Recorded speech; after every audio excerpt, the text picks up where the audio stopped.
Bueno, hemos invitado a dos abogados penalistas que conocen por una parte el terreno de las audiencias, pero que también son teóricos, tienen una visión de nuestros códigos y del marco normativo en general y que podrán darnos luces sobre las decisiones tomadas en el Congreso ayer respecto de Zoraida Ábalos, porque se trata de dos procedimientos diferentes. Uno, el que ha conducido a una inhabilitación, y el otro a una denuncia constitucional, es decir, que pase a la justicia. Quisiera saber, respecto de lo penal, doctor Abanto, Humberto Abanto, muchas gracias por estar acá. Buenas noches. ¿Qué posibilidades le ve usted al proceso penal que se abrirá, dada esta denuncia constitucional, a la ex fiscal de la Nación, Zoraida Ábalos?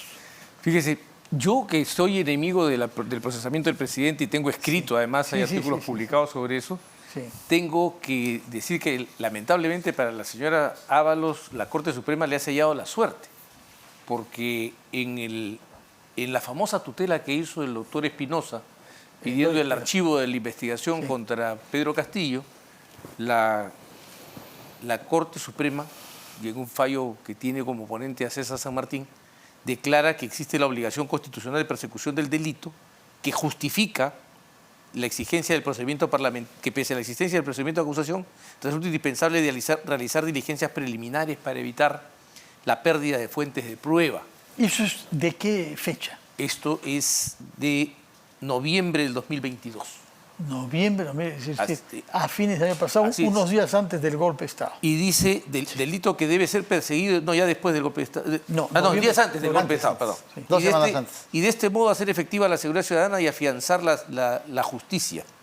Entonces, en opinión de la Corte Suprema, existe la obligación de perseguir el delito y esta obligación constitucional caía sobre los hombros de la señora... Pero esa decisión ha sido tomada, esa decisión judicial, después de la investigación abierta por Pablo Sánchez, primero, y luego por Patricia Benavides. Se cambió la doctrina.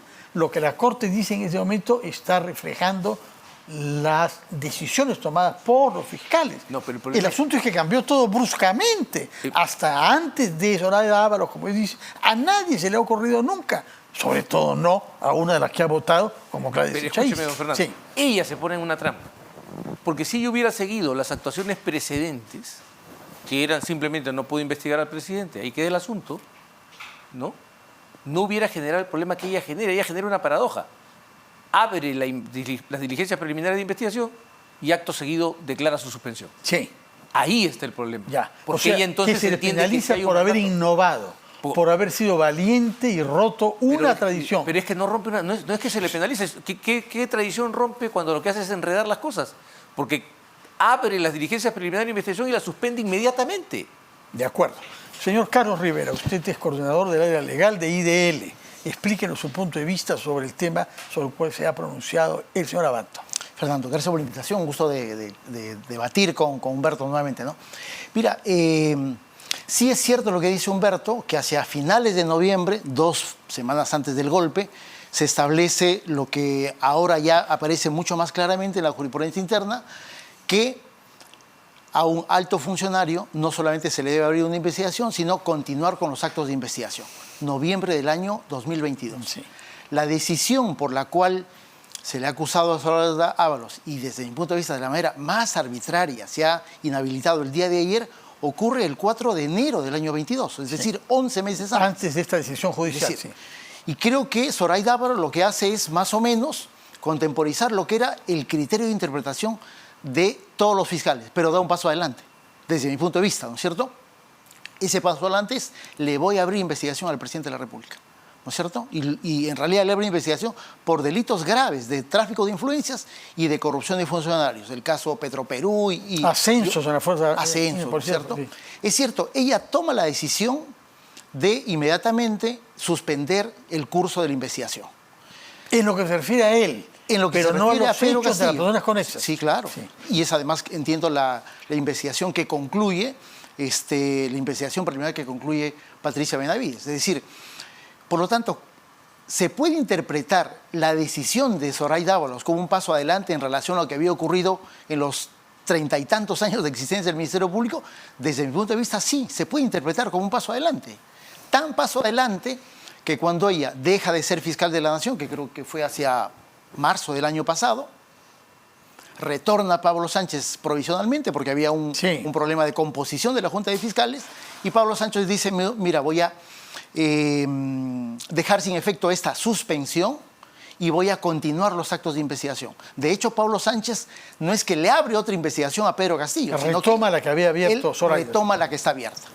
Desde ese punto de vista, Pablo Sánchez está dándole simplemente una línea de continuidad a una decisión, desde mi punto de vista histórica, que toma Zoraida Ábalos respecto de Pedro Castillo. Ahora, el señor Rivera nos ha dicho que a él le parece totalmente arbitraria esta decisión. Quiero su opinión sobre eso, pero antes de eso quisiera que nos explique claramente la diferencia entre dos procedimientos diferentes que han tenido lugar ambos ayer. Uno es para inhabilitarla y otro es para denunciarla constitucionalmente. Explíquenos, señor Abanto, la diferencia. Nuestra Constitución tiene una sola institución que se llama el juicio político. Esto lo explica muy bien Domingo García Belaúnde. Pero este juicio político tiene dos vertientes. El juicio político propiamente dicho, en el que se tratan las infracciones de la Constitución que cometen los altos funcionarios del Estado, que están en el artículo 99, en los artículos 99 y 100 de la Constitución, y el antejuicio, que es el proceso por el cual se verifica que haya fundamento para procesar a los altos funcionarios en sede judicial por delitos de función. Lo que se ha visto ayer, es el corolario de estos dos procedimientos que son parte de un mismo proceso parlamentario, repito. Pero uno lleva a la justicia ordinaria, el otro se queda en el Congreso. El otro convierte al Congreso en un ente sancionador. Lo que hemos visto ayer, en mi opinión, no se trata de un acto arbitrario en la medida en que la interpretación, y aquí tengo una distinción que hacer con Carlos, que siempre, además, es muy edificante discutir, es la misma Constitución. Es el mismo Código Procesal Penal. La señora abre las diligencias preliminares y las detiene inmediatamente. El señor Sánchez dice, no, la suspensión no va, porque si he aceptado que puedo abrir las diligencias preliminares, debo proseguirlas. Y prosiguen. Se plantea la discusión y la Corte Suprema, que es la intérprete de clausura, dice, muy bien hecho, porque existe la obligación constitucional de perseguir el delito. Pero no se entendía si antes de Zoraida Ábalos. Pero ese es el porque problema. No había habido ningún precedente. Es que ese es el problema. Y el mismo Pablo Sánchez, cuando fue fiscal de la Nación anteriormente, no se le ocurrió abrir ninguna investigación contra ningún presidente. Es que ese es el problema de la señora Ábalos, que hace ese viejo juego que hacíamos cuando estábamos chicos del ferrocarril de Lima a La Paz, un paso para atrás, para atrás, para atrás. Abre, da un avance en su perspectiva, abre las diligencias preliminares de investigación, pero de inmediato la suspende, lo que es en realidad un acto ritual. Si yo abro una investigación que no va a tener ningún acto de investigación, no estoy abriendo ninguna investigación. Pero sí, porque hay otras personas investigadas no, en cuidado, el mismo caso. Estamos hablando del presidente. Bueno, en ese caso, las demás personas no había cuestionamiento.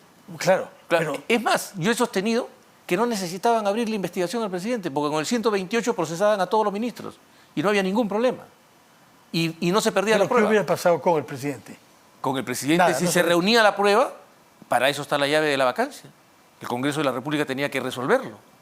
Porque lamentablemente ese es el diseño que se escogió desde 1839. Entonces, su opinión es que no es constitucional que se investigue al presidente. No, yo lo he puesto por escrito, sí, no tengo ninguna duda. Y el error de Zoraida Ábalos no es haber suspendido la investigación, sino haberla abierto. Haberla abierto y generar esta situación que llevó a esta interpretación que, en mi opinión, a pesar de todos los aplausos que merezca y que haya llevado a Castillo a la cárcel y todo lo que quiera, en mi opinión, viola las reglas que nos hemos impuesto. La regla constitucional es que el presidente de la República solo puede ser acusado. Acusado. Entendiendo a cuidado con la palabra acusado. Sí. Acusado hay que entenderla como desde la perspectiva de la Corte Interamericana, que es desde la más incipiente imputación de una responsabilidad penal. Cuidado. Desde la más incipiente imputación de una Pero eso no es penal. acusar. Eso es que esa es la diferencia. Esta misma resolución señala que no se puede leer acusación desde los términos del Código Procesal Penal. Señor Rivera, ¿qué nos dice usted sobre esta lectura de la Constitución y de la jurisprudencia interamericana? Mira, ojo, en líneas generales yo coincido con lo que Humberto dice. Pero ¿cómo es la primera vez que lo oigo decir que es opuesto no es la a que se investigue el presidente? No, que es opuesto a que se investigue el presidente. ¿Qué es lo que dice él? Ahora creo que a todo el mundo queda claro, sobre todo sobre la base de la sentencia que emitió la Sala Penal Permanente el año pasado, que el presidente puede ser investigado. Además, ya Pablo Sánchez abrió un derrotero de decisiones y de actuación del Ministerio Público sobre altos funcionarios, incluyendo el propio presidente de la República.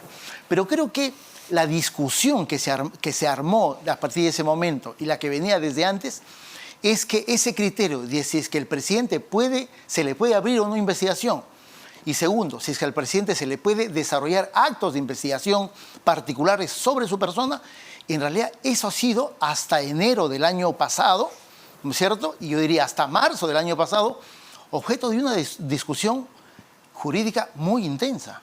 Y creo que los argumentos que Humberto está dando también, es decir, lo que uno lee de acusación en el artículo constitucional, lo que la Corte Interamericana interpreta, lo que la Corte Suprema interpreta, efectivamente da pie a decir, oye, hay una discusión completamente abierta.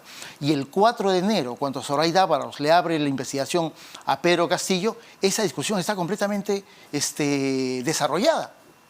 Por lo tanto, cuando viene una acusación constitucional, dice, por eso que hiciste, te voy a acusar y te voy a inhabilitar, a mí me parece que es no solamente un acto arbitrario, sino un acto abiertamente inconstitucional, porque finalmente se está vulnerando un principio de independencia de la actuación del Ministerio Público, pero sobre todo se está sancionando a una persona por un criterio jurídico.